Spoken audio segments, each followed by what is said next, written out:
বন্ধুরা, welcome to my channel. আর তোমাদের সবাইকে গুড মর্নিং। দেখে নাও, মাম্মাম শুয়ে আছে। তো আমি রাঁধতে এসে পড়লাম। মাম্মাম শুয়ে আছে, তার জন্য আলু কচু কেটে নিয়েছি আর এই ধুন্দুল নিয়ে নিয়েছি।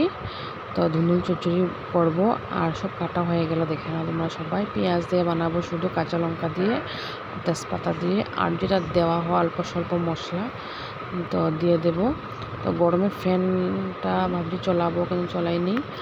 তো হাতি রাজা দেখে না মামামের। আর গিয়েছিলাম লোকনাথবার পূজা, তো গিয়েছিলাম। তো সেখান থেকে অল্প স্বল্প ভিডিও করে নিলাম। আর এখন আসার পর থেকে মানে আমার আগের থেকেই শরীরটা খারাপ হয়ে যাচ্ছিলো, তখন দেখেছি বেশি হয়ে গেল। পারছি না, মাথা ঘোরাচ্ছে, কেমন লাগছে। আর থাইরয়েডও আমার আছে, তার জন্য আর মাম্মামের বিছনা করে দিলাম। দেখে না তোমরা সবাই।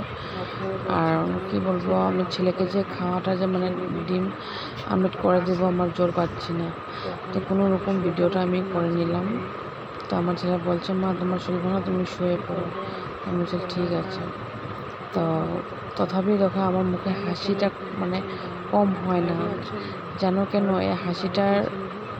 এই হাসিটার লগে আমার কিছু সম্পর্ক আছে, যেটা আমি বলতে পারি না। এই হাসিটা আমি এই টাইম আমার মুখের, আমার হাতের অবস্থা দেখে না তোমরা সবটাই কামাচি হয়ে চোখ একটা ছোট একটা বড় লাগছে, এটাই বলতে চাই। জানি না এরকম কেন হয়, চোখেরও প্রবলেম আছে। আর একটু একটু সব মানে যত বয়স হয়ে যাচ্ছে, তো একটু একটু মানে সব প্রবলেম হয়ে যাচ্ছে মানে শরীরে। তো বয়স তো হয়ে আছে না অল্প স্বল্প। তো আর কি বলবো, তো মা নেই, মা মামার বাড়ি গিয়েছে। মামা শুয়ে পড়লো, আর দাদা ভাইও ঘরে নেই। আর আমাদের এখানে চোরের উৎপাত বহুত চলছে। চোর যখন তখন ঘরে এসে ঢুকে যায়, তো তার জন্য মানে ভয় লাগে। তারপরে দাদাকে বলছে ঘরে জলদি আসবে বলে। দাদা বলছে না, টেনশন কি, আর দরজাতে লাঠি দিয়ে দেবে আর সিটকানি একদম সিধা দেবে না, টেরা করে রাখবে। তো যখন আমি আসবো ডাকলে তুমি উঠে যাবে, বা আমি ডাকবো তোমাকে। তো বলছো ঠিক আছে। তো আমার ছেলে আছে, অল্পক্ষণ টিভি দেখছে। তো কেউ একজন থাকলে মানে টেনশন হয় না। তো মানে কি বলবো, তো এই চোরের কথা বললে যে মনটা মানে ভয় লেগে যায়। তো আমাদের মানে এই যে সিটকানি নিয়ে আমার ঘরটা বাপে মানে আমার ঘরটা মানে বসে গিয়েছে। কখন হাওয়া তুফান দিলে কখন ভেঙে যাবে মানে বলা যায় না। বিপদের মাঝে আছি, আর কি বলবো। আর ঘর তো বানানো সহজে হয় না, কেন টাকার দরকার হয়। তো টাকা তো এরকম কি বলবো, নিজের আজ পর্যন্ত নিজের আমি যে ঘর বানাবো, নিজের সংসারটা যে করবো, পরে মানে করবো, যেটা পারছি না। আমি জানি না কেন কিছু অফিসা পাচ্ছে না, জানি না, আমার কপালে লেখা নাই। যেটা আমার সব একটা মেয়ের স্বপ্ন, যে সংসার করবে আর মানে নুন ভাত খাবো, ওটাও যে আমি আশা একটা থাকে নিজের ঘরে বানিয়ে না। বিয়ার ঘর থেকে বাপের বাড়িতে আমি আছি, আর কি বলবো। তো বলে যাই, এটাই বলবো আর কি, মনে দুঃখ তাই বলে দিই। তো আজকের জন্য টাটা, বাই বাই। তো আরেকটা দেখে নাও, যেটা আমি মানে বলতে চাই একটু শিখটু। তো মানে কোনো কথা হয় না, মানে বলা যায় না। তোমার নিজেই ভাবো না, একটা মেয়ের জন্য কতটা দুঃখের ব্যাপার। এই বিয়ার পর থেকে বাবার বাড়িতে আছি, আমার মানে কি নাম দেওয়া হয় যে ঘর জামাই থাকা হয়। তো এটাই বলছি যে তোমরা আমাকে সাপোর্ট করে, যাতে আমি কিছুতে আগাতে পারি। তা আমার ছেলে মেয়ে দুটো আমার এখানে হয়েছে।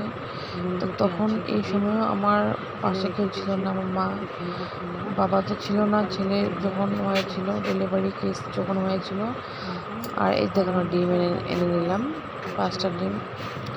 আর একটা কথা বলছি, আমি 2 সাইডেই আমি কথা বলে দিই তোমাদেরকে। তো তখন আমার মা আর আমার হাজব্যান্ড ছিল আমার সাথে। আর সব তো মানে আসে চলে যায়, মানে এরকম যে কেউ থাকবে তাদের।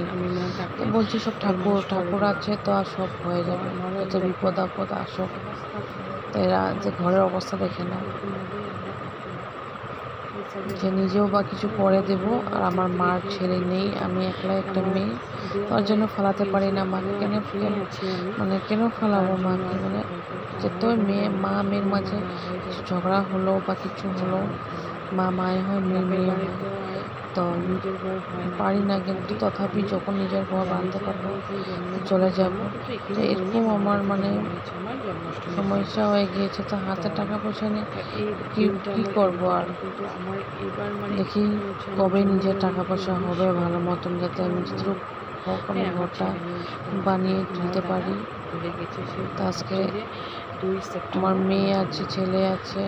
যখন প্রথম শুরুয়াত, যখন একটা মেয়ের শুরুয়াত হয় যেটা বিয়ার পরে, তখন থেকে আমি এখানে।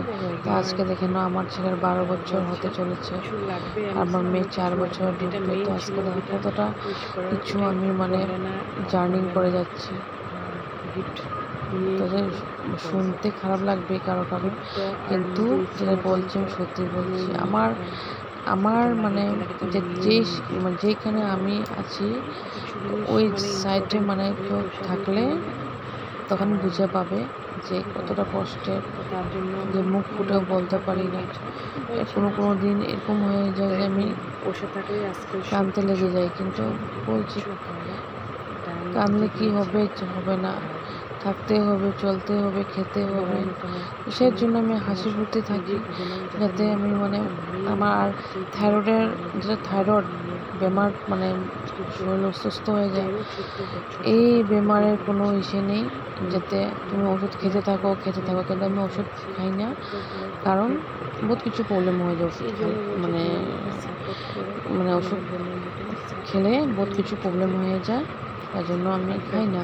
আমি হয়তো খেয়ে নিই, আর আমার তো শরীরের একটা অংশ তো গেল, যেটা পিত্ত হজম মানে হজম শক্তি, যেটা হজম করায়, ওই পিত্তটাই কেটে নিয়েছে।